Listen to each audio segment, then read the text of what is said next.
Stomachache, water. Headache, water. Well, it might not cure everything, but water is a basic necessity for our bodies, yet many of us do not drink enough water. Today I'm going to go into some of the reasons why, or the reasons that it's important for our body to get water, why we should, with the other side benefits, and also what kind of water is probably best for us to drink and most accessible.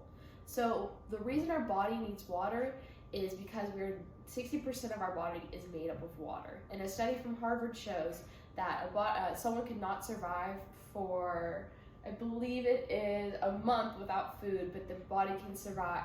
A body can survive a month without food, but cannot survive 3 days without water. So right off the bat, you can already tell that we need water.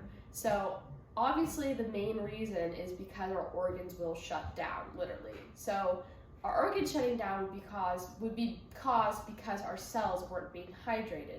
And a hydrated cell is nice and round, and a dehydrated cell is very deformed.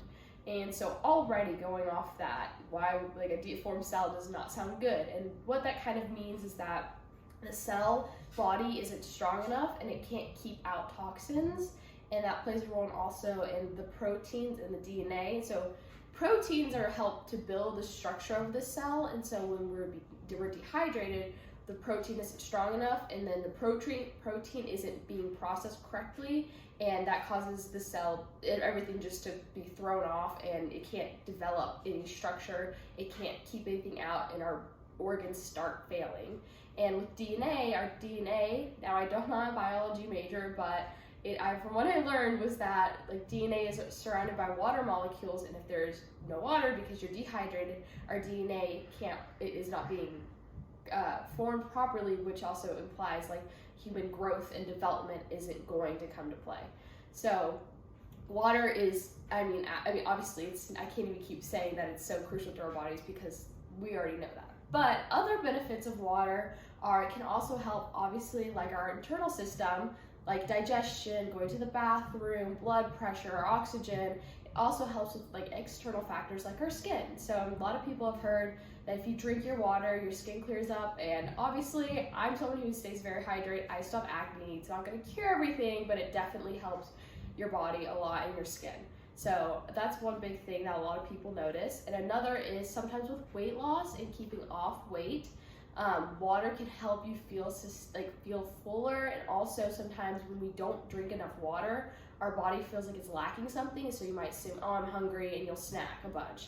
But it's not exactly that, it's that you need some water. So obviously you need to be eating your food, but also when you're drinking your daily amount of water that you need, you'll probably notice you might be curbing some cravings more than you expect, which can help that weight loss or keeping weight off. So another thing with it is, like I said in the beginning, with headaches or stomach aches, I tend to feel like sometimes even when I'm overwhelmed, I'll just go and drink some water, and I already feel better. And so I've noticed, I used to not drink enough water, but I have been someone who has been chugging her water a lot, and that has genuinely helped me so much with digestion. It's helped me with my energy levels, and I definitely feel better about it. And so you might be asking, how much water should I be drinking?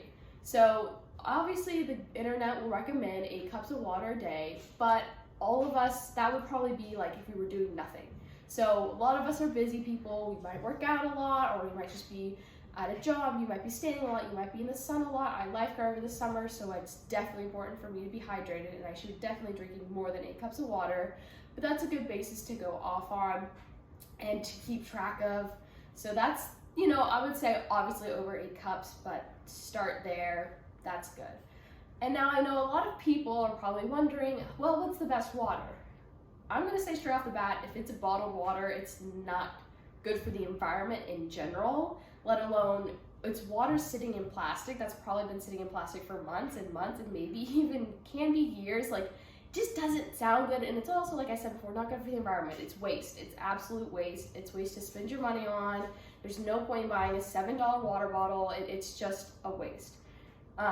I recommend, which I also found on the internet, is that filtered water. So just like from our fridge, a lot of us have fridges that have a filter in it with a water dispenser. That's really good water. Also, like around the schools and campuses, a lot of buildings you go into, they have water fountains or those filling stations. that water's good too. And another one is honestly tap water. Now, tap water isn't perfect. It's not, there has been water, people have tested water, but overall, the United States, we're very fortunate to have clean water. It's not going to make you sick. So, though it's not best, it's water. Water's water. And again, I'd like to repeat that overall, like, if it's bottled water, you're fine. Like, drink your water, but like, if you can and you would like to try to intake better water, I would recommend getting a reusable water bottle, cleaning the reusable water bottle, okay? That's really important too. Using your filter from home or using the school's water bottle filter station, that's really helpful, but that's really the best water we can intake unless you have a natural spring in your backyard. That water is the best. So overall, I hope you all understand how water is good for us. It's important for us to intake. I definitely recommend trying to keep track of your water intake, and it feels great to stay hydrated. So hydrate or dihydrate, guys.